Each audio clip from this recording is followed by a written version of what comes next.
አብይ ለመውደቅ እየተቃረበ ነው። ያው የምናውቀው ነገር ነው። የተለያዩ በኢትዮጵያ ደግሞ የፖለቲካ ስልጣን አንድ ክልል ውስጥ ብቻ አይደለም ያለው። ሁሉም በአማራ ክልል ስልጣን ፖለቲካ ስልጣን በፋኖ እጅ አለ። በኦሮሚያ ክልል ውስጥ የፖለቲካ ስልጣን በኦኤልኤ እጅ አለ። በትግራይ ውስጥ በህዋት የሚመራ ፖለቲካ ስልጣን አለ። በሲዳማም ተመሳሳይ ህዝብ አለ። ሶማሌም አለ። የፖለቲካ ስልጣን እንግዲህ አንድ ኃይል ብቻውን ሆኖ የሚያሸንፍበት እንትን የለም ኢትዮጵያ ውስጥ አይቻልም። አሁን ምንድነው የሚያስፈልገው? በዚህ ሰዓት ምን መሆን አለበት? በተለይ ደግሞ ለነፃነት የሚዋጉ ኃይሎች ምን አይነት አሰላለፍ በግልጽ ምን አይነት አሰላለፍ ሊፈጠር ይገባል? ምክክሮችና በተለይ ኔጎሺዬሽን ምን መምሰል አለበት? በዚህ ሰዓት የከተማ ህዝብ የገጠር ህዝብ ምንድነው የሚፈልገው? ፍትህ ነው የሚፈልገው ህዝብ። አሁን ዳቦን ይፈልጋል ሰው። ዛሬ ሰላም የለም። ስለዚህ አንድ ቡድን ብቻውን ሆኖ ሰላም አያመጣም። ኢትዮጵያ ውስጥ የሚታወቅ ነው። ህወሓት ብቻውን ሰላም አያመጣም። ኦኤልኤ ብቻውን አያመጣም። ፋኖም ብቻውን ሰላም አያመጣም። በኢትዮጵያ ብዙ ኃይሎችም አሉ። በሶማሌ ክልልም፣ በአፋርም፣ በሲዳማም በሁሉም ብሔር ብሔረሰቦች አካባቢ ኃይሎች አሉ። ምን መምሰል አለበት? ቀጣዩ አብይ ሊሄድ ነው የምናቅ ነው ይሄ ጉዳይ። ግን ደግሞ ህዝብ ተስፋ እያደረገ ነው። ምን መምሰል አለበት? አሁን ቀጥታ ወደ ሽግግር እየሄድን እየተቃረብን ስለሚመስል እታና ይሄ እኛ ከምንናገረው በላይ እና አብይ ያወሩት ነው። በነገራችን ላይ ጀነራሎች ሁሉ ሳይቀሩ በክስ መልኩ ነው የሚናገሩት እንጂ ምን አይነት ትብብር መፈጠር እንዳለበት እነሱ ራሳቸው በተደጋጋሚ ጥሪ እያቀረቡ ነበር። ሁሉ ጊዜ ሲከሱ ፋኖን ስም ከጠሩ ቶሎ ብለው የኦኤልኤን ስም ይጨምራሉ። ኦኤልኤን ስም ካነሱ ደግሞ ቶሎ ብለው ፋኖን ይጨምራሉ። አንዳንድ ጊዜ ደግሞ ህወሓትን ቶሎ ብለው ይጨምራሉ። የነሱ ፍራቻ እዛ ላይ ስለሆነ ነው፣ ጥምረቱ ላይ ስለሆነ። እነኚህ የኦሮሞ ነፃነት ሰራዊትና ፋኖች የትብብር ነገር ለነሱ ይልቅ ከነሱ ይልቅ ለነ አብይ ነው የገባው።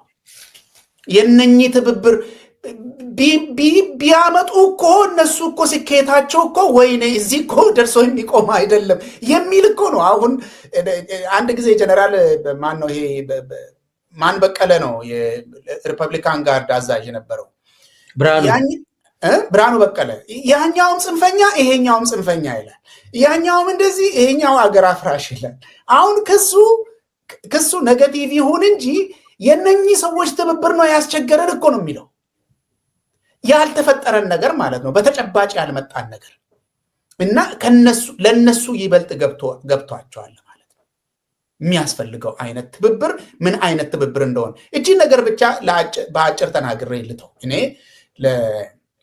አሁን ስለ ኦኤልኤ እና ስለ ፋኖ የምንናገርበት ምክንያት በቂ ነገር ስላለ ነው የምናወራው።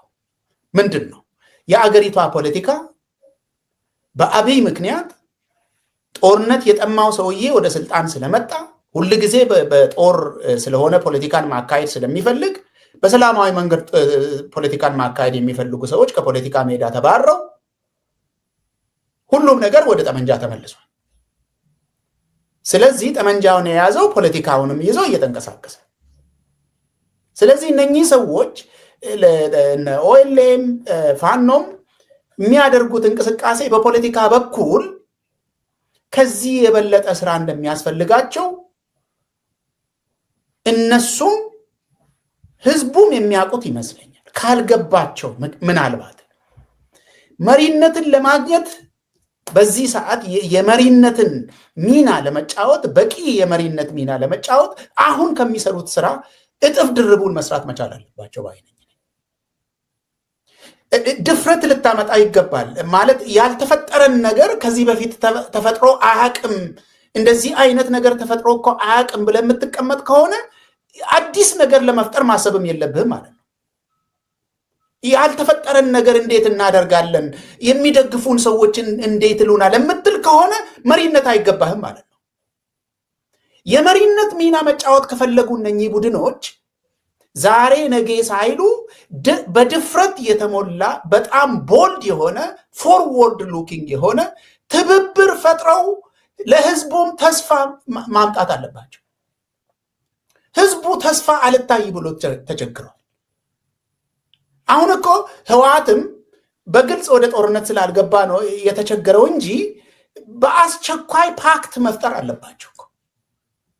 የጦርነት ፓክት ሳይሆን የሰላም ፓክት፣ ህዝቡን ወደ ሰላም የሚያሸጋግር አገሪቷን ወደ ሰላም የሚያመጣ የመጨረሻ ደረጃ እርምጃ ነው መወለድ ያለበት። አብይ እኮ ሁል ጊዜ አንደኛ ኦኤልኤ ጋር ድርድር ሄዳለሁ ያለው ጊዜ እኮ ድርድር ትቶ ኑ የአማራ ክልል ጦርነት እንሂድ ብሎ እኮ ጥያቄ ያቀረበ ሰውዬ ነው። እሱ የጠየቀውን ጥያቄ እነሱ ቢጠይቁ ምንድን ነው ነውሩ? የቱ ጋር ነው ነውር የሚሆነው?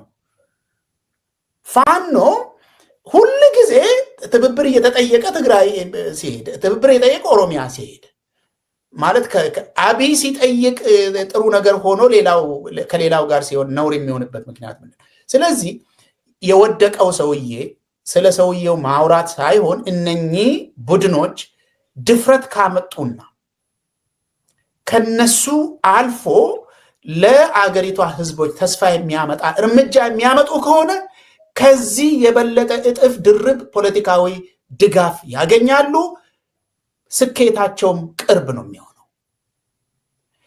አይ እኛን የሚደግፈን ህዝብ ይሄንን አይወድም ወይ ደግሞ እነ እከሌ ይሄንን አይወዱም የሚሉ ከሆነ የመሪነት ሚና ቅድምም አይገባቸው ማለት ነው።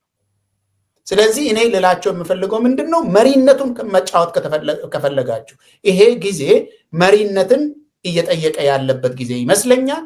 ያንን ጠይቃችሁ ያንን አድርጋችሁ ጊዜው የሚጠይቀውን ነገር አድርጋችሁ ይሄንን ሰውዬ መሸኘት የምትፈልጉ ከሆነ ቶሎ ትብብር መፍጠር ነው። ይሄ እኔም በበኩሌ አደርጋለሁ አንተም በበኩሌ አድርግ ብቻ ሳይሆን ወደ መጨረሻ ደረጃ እየተሸጋገርን ስለሆነ ሰውየውን ለመሸኘትና ህዝቡን ተስፋ እንዲሰንቅ ለማድረግ ይሄ በግልጽ የሚደረግ የፖለቲካ ትብብር ያስፈልጋል ባይነኝ።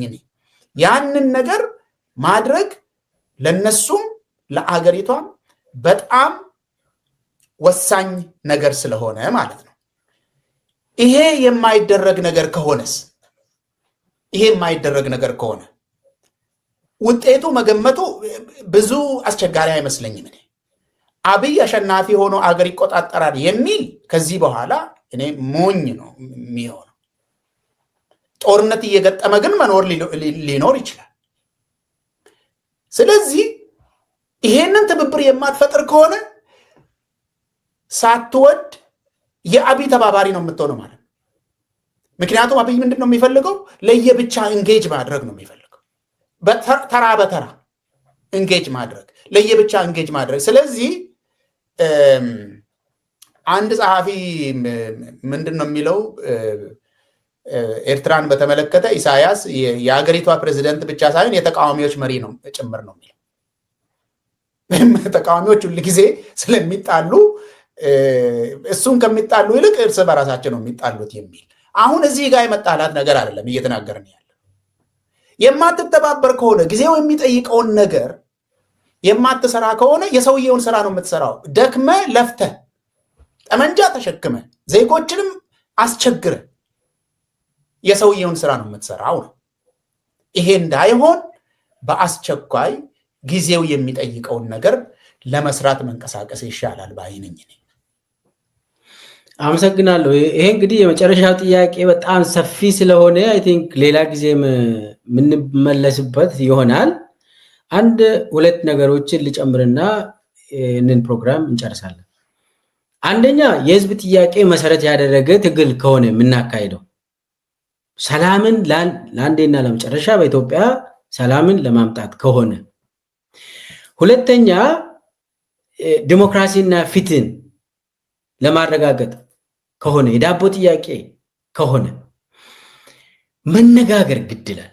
ሁሉም ኃይሎች ኢትዮጵያ ውስጥ የሚንቀሳቀሱ የነፃነት ኃይሎች ሊነጋገሩ ይገባል። ምንም ጥርጥር የለም። ደፍሮ አንተ እንዳልከው ካልተነጋገሩ መጥፎ ነገር ነው የሚያጋጥማቸው። መነጋገር ብቻ ሳይሆን መደራደር፣ በአደባባይ መደራደር ያስፈልጋል። ለምሳሌ አሁን ህወሓትና ኦኤልኤ እኮ ተነጋግሮ ነበር በትግራይ ጦርነት ጊዜ እና ብዙ ሰዎች ላይቀበሉ ይችላሉ በዛን ጊዜ። ዛሬ ግን ጊዜው አሁን ጊዜ ደርሷል። ተመሳሳይ ነገር ሊከሰት ይችላል፣ መከሰትም አለበት። ህወሓት ኦኤልኤ እና ፋኖ ሊነጋገሩ ይገባል በአደባባይ። እኔ እንደዛ ነው የማምነው። ይህንን በአደባባይ ተነጋግሮ ተደራድሮ ሌሎቹንም ኃይሎች ኢትዮጵያ ውስጥ እንግዲህ 3 ብቻ አይደሉም፣ ከሶማሌም ከአፋርም ከሁሉም ጨምሮ መደራደር ያስፈልጋል፣ መነጋገር ያስፈልጋል። ለኢትዮጵያ ተስፋ ይመጣል በዛን ጊዜ። ስለዚህ ምንድነው ይሄ ካልሆነስ ምንድነው የሚሆነው?